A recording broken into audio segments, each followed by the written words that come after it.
Hey guys, this is Maliha here again with another video। हम अक्सर अपनी day to day routine में इस तरह के सेंटेंसेस बोलते हैं जैसे कि मैं आपके बहानों से तंग आ गया हूँ,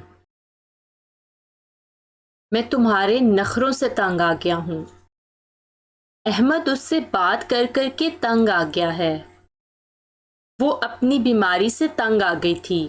इस तरह के सेंटेंसेस हम अपनी डेली रूटीन में अक्सर बोलते हैं। सो आइए देखते हैं कि इस तरह के सेंटेंसेस को इंग्लिश में किस तरह से बोला जाता है। इस तरह के सेंटेंसेस को इंग्लिश में बोलने के लिए जिस स्ट्रक्चर का यूज किया जाता है वो है I am fed up with, जिसका मतलब होता है मैं बोर हो गया हूँ या मैं बेजार हो गया हूँ या मैं तंग आ गया हूँ। आई की जगह दूसरे सब्जेक्ट भी यूज किए जा सकते हैं जैसे ही, शी, वी, दे, और उन सब्जेक्ट्स के मुताबिक जो है यहाँ पे हेल्पिंग वर्ब चेंज होगा। अगर सेंटेंस प्रेजेंट में होगा तो is, am, are helping verb use होंगे, और अगर सेंटेंस पास्ट में होगा तो वॉज या वर हेल्पिंग वर्ब का इस्तेमाल किया जाएगा। सो आइए अब इस तरह के सेंटेंसेस को बनाने का रूल देख लेते हैं।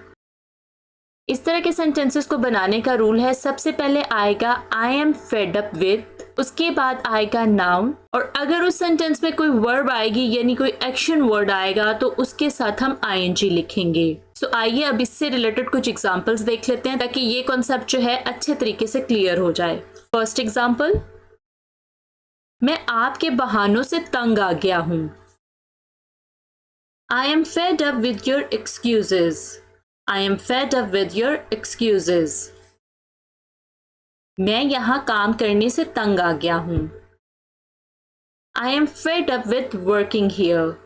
I am fed up with working here. मैं तुम्हारे नखरों से तंग आ गया हूँ। I am fed up with your tantrums. I am fed up with your tantrums. मैं तुमसे तंग आ गया हूँ। I am fed up with you. I am fed up with you. मैं अपनी जिंदगी से तंग आ गया हूँ। I am fed up with my life. I am fed up with my life. मैं उसकी शिकायत से तंग आ गया हूँ। I am fed up with her complaints. I am fed up with her complaints. Ahmad उससे बातें कर कर के तंग आ गया है। Ahmed is fed up with talking to her. Ahmed is fed up with talking to her. वो अपनी नौकरी से तंग आ गया है। He is fed up with his job. He is fed up with his job. वो अपनी बीमारी से तंग आ गई थी। अब ये सेंटेंस पास्ट में है। सेंटेंस बनेगा She was fed up with her sickness. She was fed up with her sickness.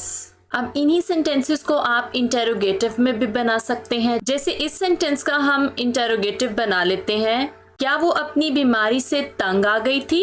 सो जब हम इंटेरोगेटिव सेंटेंस बनाएंगे तो वहां पे जो हेल्पिंग वर्ब होगा, जैसे यहाँ पे हेल्पिंग वर्ब है वॉज, सो वॉज जो है वो सब्जेक्ट से पहले आ जाएगा। सो शी से पहले हम वॉज लिखेंगे और बाकी का सेंटेंस सेम रहेगा। Was she fed up with her sickness. Was she fed up with her sickness? Ali हर चीज से तंग आ गया है। अब ये सेंटेंस आपके लिए, इसको ट्रांसलेट करके आपने कमेंट बॉक्स में लिखना है। So that's all for today. I hope कि आपको ये वीडियो पसंद आया होगा। अगर आपको ये वीडियो पसंद आया हो तो इस वीडियो को लाइक कीजिएगा, क्योंकि आपके एक लाइक से मुझे मोटिवेशन मिलता है कि मैं आगे इस तरह की और वीडियोस बनाऊं, और इस वीडियो को आप अपने फ्रेंड्स के साथ भी ज़रूर शेयर कीजिएगा। So thank you so much for watching this video. So मिलते हैं नेक्स्ट वीडियो में एक नए लेसन के साथ। Till then take care.